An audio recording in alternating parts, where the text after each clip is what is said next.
আসসালামু আলাইকুম international news বাংলায় আপনাদের স্বাগতম। শুরুতে থাকছে শিরোনাম। গ্রিনল্যান্ডে যুক্তরাষ্ট্রের পূর্ণ ও স্থায়ী প্রবেশাধিকার দাবি ট্রাম্পের। ৭১-এ বাংলাদেশের বন্ধু সাংবাদিক মার্ক টালি আর নেই। গ্রিনল্যান্ড কার হাতে যাবে তা রাশিয়ার বিষয় নয়, পুতিন। যুক্তরাষ্ট্রের হামলার শঙ্কায় ভূগর্ভস্থ আশ্রয়ে খামেনি। যুক্তরাষ্ট্রের সামরিক বাহিনীতে যোগ দিচ্ছে সবচেয়ে বিধ্বংসী বিমান F-47। গ্রিনল্যান্ড নিয়ে যুক্তরাষ্ট্রের সঙ্গে ন্যাটোর একটি নতুন কাঠামোগত সমঝোতা হয়েছে বলে দাবি করেছেন মার্কিন প্রেসিডেন্ট ডোনাল্ড ট্রাম্প। তার ভাষ্য অনুযায়ী এই সমঝোতার ফলে গ্রিনল্যান্ডে যুক্তরাষ্ট্রের জন্য পূর্ণ ও স্থায়ী প্রবেশাধিকার নিশ্চিত হয়েছে। তবে এ দাবিকে ঘিরে ন্যাটো, ইউরোপীয় ইউনিয়ন এবং ডেনমার্ক ও গ্রিনল্যান্ড কর্তৃপক্ষের মধ্যে স্পষ্ট বিভ্রান্তি ও উদ্বেগ দেখা দিয়েছে। বৃহস্পতিবার সুইজারল্যান্ডের দাভোসে বিশ্ব অর্থনৈতিক ফোরামে অংশগ্রহণ শেষে ফেরার পথে এয়ারফোর্স ওয়ানে সাংবাদিকদের ট্রাম্প বলেন, ন্যাটোর সঙ্গে এমন একটি কাঠামোয় সমঝোতা হয়েছে যা যুক্তরাষ্ট্রের জন্য আগের যে কোনো চুক্তির তুলনায় অনেক বেশি উদার। তিনি দাবি করেন এই প্রবেশাধিকারের কোনো নির্দিষ্ট সময়সীমা নেই। এর আগে ফক্স বিজনেস নেটওয়ার্ককে দেওয়া এক সাক্ষাৎকারে ট্রাম্প বলেন, নতুন ব্যবস্থায় যুক্তরাষ্ট্র কার্যত গ্রিনল্যান্ডে সম্পূর্ণ প্রবেশাধিকার পাবে। ন্যাটো ও ডেনমার্কের ভিন্ন ব্যাখ্যা। তবে ট্রাম্পের এই দাবির বিষয়ে ন্যাটো ও ডেনমার্কের অবস্থান কিছুটা ভিন্ন। ন্যাটোর মহাসচিব মার্ক রুটে বলেন, আর্কটিক অঞ্চলে রাশিয়া ও চীনের তৎপরতা বিবেচনায় নিয়ে জোটের নিরাপত্তা জোরদার করার বিষয়ে আলোচনা হয়েছে। এ লক্ষ্যে ন্যাটোর সামরিক কমান্ডারদের প্রয়োজনীয় পরিকল্পনা তৈরির নির্দেশ দেওয়া হয়েছে। তিনি জানান, ২০২৬ সালের মধ্যে আর্কটিক নিরাপত্তা জোরদারে দৃশ্যমান অগ্রগতি প্রত্যাশা করা হচ্ছে। বিবিসির প্রখ্যাত সাংবাদিক ও ১৯৭১ সালের বাংলাদেশের মুক্তিযুদ্ধের একনিষ্ঠ বন্ধু মার্ক টালি আর নেই। রোববার আজ ভারতের দিল্লির একটি বেসরকারি হাসপাতালে তিনি শেষ নিঃশ্বাস ত্যাগ করেন। মৃত্যুকালে তাঁর বয়স হয়েছিল ৯০ বছর। মার্ক টালির মৃত্যুর খবরটি নিশ্চিত করেছেন তার সাবেক সহকর্মী ও বিশিষ্ট সাংবাদিক সতীশ জ্যাকব। বিবিসিও তাদের প্রতিবেদনে এই তথ্য জানিয়েছে। ব্রিটিশ ভারতীয় এই সাংবাদিক মুক্তিযুদ্ধের সময় বিবিসি রেডিওর মাধ্যমে পাকিস্তানি বাহিনীর গণহত্যা, দমন, পীড়ন এবং বাঙালির দুর্দশার বাস্তব চিত্র বিশ্ববাসীর সামনে তুলে ধরেন। ৭১-এর উত্তাল দিনগুলোতে তাঁর প্রতিবেদন ছিল মুক্তিযুদ্ধের খবর জানার অন্যতম প্রধান ও বিশ্বাসযোগ্য উৎস। এ কারণে তিনি বাংলাদেশের মানুষের কাছে চিরকাল একজন অকৃত্রিম বন্ধু হিসেবে স্মরণীয় হয়ে থাকবেন। মার্ক টালি ১৯৩৫ সালের ২৪শে অক্টোবর কলকাতার টালিগঞ্জে জন্মগ্রহণ করেন। পেশাগত জীবনের বড় অংশ তিনি ভারতে কাটান। দীর্ঘ ২০ বছর নয়াদিল্লিতে বিবিসির দক্ষিণ এশিয়া বিষয়ক সংবাদদাতা হিসেবে দায়িত্ব পালন করেন। বাংলাদেশ, ভারতসহ দক্ষিণ এশিয়ার বিভিন্ন দেশে ঘুরে তিনি অসংখ্য গুরুত্বপূর্ণ রাজনৈতিক ও সামাজিক ঘটনা কাভার করেন। ১৯৭১ সালের এপ্রিলের শেষ সপ্তাহে মুক্তিযুদ্ধের খবর সংগ্রহ করতে তিনি তৎকালীন পূর্ব পাকিস্তানে আসেন। ওই সফরেই পাকিস্তানি সরকার প্রথম ও শেষবারের মতো দুজন বিদেশি সাংবাদিককে পূর্ব পাকিস্তানে প্রবেশের অনুমতি দিয়েছিল। সে সময় মার্ক টালি ঢাকা থেকে সড়কপথে রাজশাহী পর্যন্ত ভ্রমণ করেন এবং যুদ্ধবিধ্বস্ত অঞ্চলের প্রত্যক্ষ চিত্র বিশ্ববাসীর কাছে তুলে ধরেন। গ্রিনল্যান্ডের মালিকানা নিয়ে যুক্তরাষ্ট্র ও ডেনমার্কের মধ্যে চলমান বিতর্কে রাশিয়ার কোনো উদ্বেগ নেই বলে মন্তব্য করেছেন প্রেসিডেন্ট ভ্লাদিমির পুতিন। তিনি বলেছেন, দ্বীপটির ভবিষ্যৎ কার হাতে থাকবে তা যুক্তরাষ্ট্র ও ডেনমার্ক নিজেদের মধ্যেই মিটিয়ে নেওয়ার বিষয়। বুধবার রাশিয়ার নিরাপত্তা পরিষদের এক বৈঠকে প্রথমবারের মতো প্রকাশ্যে গ্রিনল্যান্ড প্রসঙ্গে কথা বলেন পুতিন। তিনি স্পষ্ট করে জানান, গ্রিনল্যান্ড নিয়ে কী ঘটছে বা ঘটছে না তা মস্কোর মাথাব্যথার কারণ নয়।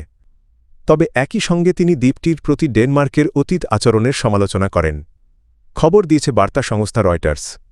পুতিনের এই মন্তব্য এমন এক সময় এলো যখন গ্রিনল্যান্ড দখল নিয়ে মার্কিন প্রেসিডেন্ট ডোনাল্ড ট্রাম্পের বক্তব্য ইউরোপ ও যুক্তরাষ্ট্রের সম্পর্কের মধ্যে টানাপোড়েন সৃষ্টি করেছে। ইউরোপীয় কয়েকটি দেশ ট্রাম্পের প্রস্তাবের বিরোধিতা করলেও মস্কো বিষয়টি কিছুটা আগ্রহের সঙ্গে পর্যবেক্ষণ করছে, বিশেষ করে আর্কটিক অঞ্চলে রাশিয়ার কৌশলগত উপস্থিতির কারণে। এর আগে গ্রিনল্যান্ড দখলের বিরোধিতা করলে ইউরোপীয় দেশগুলোর ওপর শুল্ক আরোপের হুমকি দিলেও সুইজারল্যান্ডের দাভোসে দেওয়া সাম্প্রতিক বক্তব্যে সেই অবস্থান থেকে সরে আসেন ট্রাম্প। তিনি বলেন, গ্রিনল্যান্ড দখলে সামরিক শক্তি ব্যবহার করা হবে না এবং বিষয়টি আলোচনার মাধ্যমেই সমাধান করা সম্ভব। ডেনমার্কের ভূমিকা নিয়ে পুতিন বলেন, দেশটি ঐতিহাসিকভাবে গ্রিনল্যান্ডকে একটি উপনিবেশ হিসেবে দেখেছে এবং সেখানকার জনগণের প্রতি কঠোর আচরণ করেছে। যদিও তিনি স্বীকার করেন এটি আলাদা প্রসঙ্গ এবং বর্তমান বাস্তবতায় আন্তর্জাতিক মহলে বিষয়টি নিয়ে আগ্রহ সীমিত। যুক্তরাষ্ট্রের সম্ভাব্য হামলার শঙ্কায় ইরানের সর্বোচ্চ নেতা আয়াতুল্লাহ আলী খামেনিকে তেহরানের একটি বিশেষ ভূগর্ভস্থ আশ্রয়কেন্দ্রে সরিয়ে নেওয়া হয়েছে বলে জানিয়েছে ইরান ইন্টারন্যাশনাল। গণমাধ্যমটি সরকারের ঘনিষ্ঠ 2টি সূত্রের বরাতে এ তথ্য প্রকাশ করেছে। সূত্রগুলোর দাবি যুক্তরাষ্ট্রের হামলার ঝুঁকি বেড়েছে এমন মূল্যায়নের পর ইরানের শীর্ষ সামরিক ও নিরাপত্তা কর্মকর্তারা খামেনিকে নিরাপদ স্থানে সরিয়ে নেওয়ার সিদ্ধান্ত নেন। প্রতিবেদনে বলা হয় ওই ভূগর্ভস্থ স্থাপনাটি অত্যন্ত সুরক্ষিত এবং সেখানে পরস্পর সংযুক্ত একাধিক টানেল রয়েছে। ইরান ইন্টারন্যাশনালের প্রতিবেদনে আরও বলা হয়েছে সর্বোচ্চ নেতার তৃতীয় পুত্র মাসুদ খামেনি বর্তমানে তার দপ্তরের দৈনন্দিন কার্যক্রমের দায়িত্ব পালন করছেন।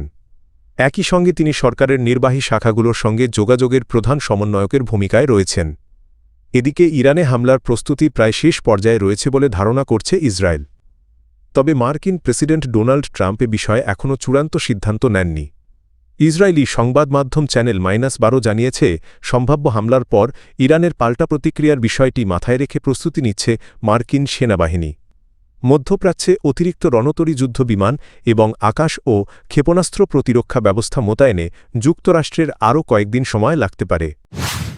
যুক্তরাষ্ট্রের সামরিক বাহিনীর ষষ্ঠ প্রজন্মের স্টেলথ ফাইটার জেট F-47কে এখন পর্যন্ত তৈরি হওয়া সবচেয়ে বিধ্বংসী যুদ্ধবিমান বলে মন্তব্য করেছেন মার্কিন প্রেসিডেন্ট ডোনাল্ড ট্রাম্প। বুধবার সুইজারল্যান্ডের দাভোসে বিশ্ব অর্থনৈতিক ফোরামের WEF বার্ষিক সম্মেলনে বক্তব্য দিতে গিয়ে তিনি এই মন্তব্য করেন। ট্রাম্প বলেন, এটি এখন পর্যন্ত তৈরি হওয়া সবচেয়ে শক্তিশালী যুদ্ধবিমান, কিন্তু ওরা এর নাম দিয়েছে 47। আমি ভাবছি কেন 47? যদি আমার পছন্দ না হয় আমি এই 47 নাম্বারটাই তুলে দেব। তার এই বক্তব্য সামরিক ও প্রতিরক্ষা বিশ্লেষকদের মধ্যে নতুন করে আলোচনা তৈরি করেছে, বিশেষ করে যুদ্ধবিমানের নামকরণে রাজনৈতিক ইঙ্গিত রয়েছে কি না তা নিয়ে। F-47 ফাইটার জেটের উল্লেখযোগ্য বৈশিষ্ট্য ষষ্ঠ প্রজন্মের স্টেলথ প্রযুক্তি, উন্নত স্টেলথ ডিজাইনের কারণে রাডারে ধরা পড়ার সম্ভাবনা অত্যন্ত কম। সমন্বিত সেন্সর সিস্টেম একাধিক সেন্সর থেকে তথ্য সংগ্রহ করে পাইলটকে দ্রুত সিদ্ধান্ত নিতে সহায়তা করে। ক্যানার্ড ডিজাইন ককপিটের কাছে ছোট ডানা যুক্ত থাকায় স্থিতিশীলতা বাড়ে এবং জটিল ম্যানুভার সহজ হয়। দূর ও নিকট যুদ্ধ সক্ষমতা দীর্ঘপাল্লার ক্ষেপণাস্ত্র দিয়ে দূর থেকে আঘাত হানার পাশাপাশি ডগফাইটেও সমান কার্যকর। ড্রোন সমন্বয় ক্ষমতা স্বয়ংক্রিয় ড্রোন বা কোলাবোরেটিভ কম্ব্যাট এয়ারক্রাফট CCA এর সঙ্গে যৌথভাবে যুদ্ধ পরিচালনা করতে পারে। উন্নত নকশা ও বায়ুগতিবিদ্যা বোয়িংয়ের পরীক্ষামূলক YF-118G বার্ড অফ প্রে এর কিছু নকশাগত উপাদান এতে ব্যবহার করা হয়েছে।